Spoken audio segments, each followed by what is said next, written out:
Hello everyone, welcome to it's me Sandhya Kiranalu channel. ఎలా ఉన్నారు అందరూ? వీడియోస్ పోస్ట్ చేయక చాలా రోజులైపోయింది. ఆషాఢమాసం వచ్చిందంటే పోచమ్మ తల్లికి బోనం పెట్టడము, ప్రతి సంవత్సరము యాటని సమర్పించడము, వనభోజనానికి వెళ్ళడం చేస్తాము.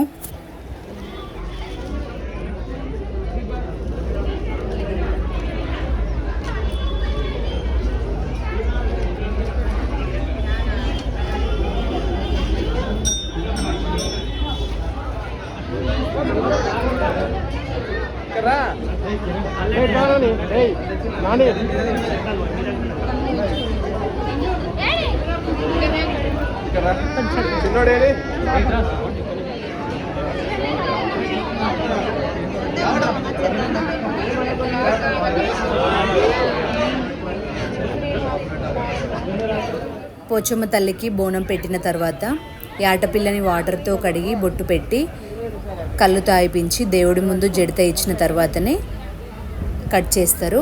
యాటపిల్ల జడిత ఇచ్చిందంటేనే దేవుడు మనం చేసిన పూజకి పెట్టిన బోనంకి సాటిస్ఫై అయినట్లు. జడిత ఇవ్వలేదనంటే దేవుడికి మనం చేయాల్సింది ఇంకేదో మర్చిపోయామని, దేవుడు ఒప్పుకోవట్లేదని అర్థం చేసుకోవాలి.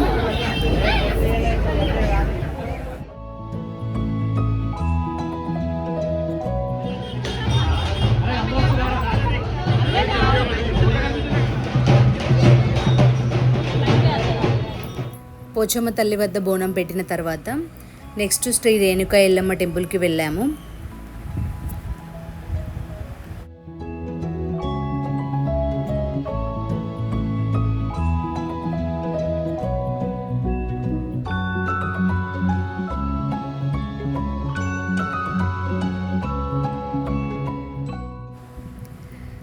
ఎల్లమ్మ తల్లి దర్శనం అయిన తర్వాత ఇక్కడ కూడా సేమ్ ఆడపిల్లని తీసుకెళ్ళాము.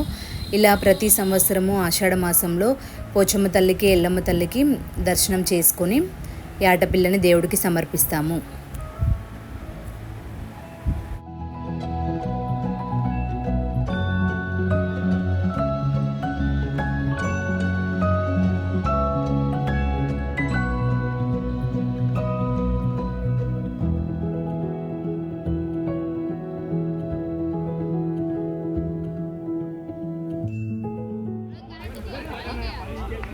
ఈ ఇయర్ వనభోజనానికి మామిడి తోటలకి చెట్లకి కాకుండా ఫామ్ హౌస్కి వెళ్ళాము. పిల్లలు ఆడుకోవడానికి స్టే చేయడానికి బాగుంటుందని చెప్పి ప్లాన్ చేశాము. నెక్స్ట్ ఫామ్ హౌస్ వీడియోని మీకు పోస్ట్ చేస్తాను. ఈ వీడియో మీకు నచ్చినట్లయితే ప్లీజ్ లైక్ చేసి షేర్ చేయండి. మరిన్ని వీడియోస్ కోసం నా ఛానల్ని సబ్స్క్రైబ్ చేయండి. Thank you so much for watching.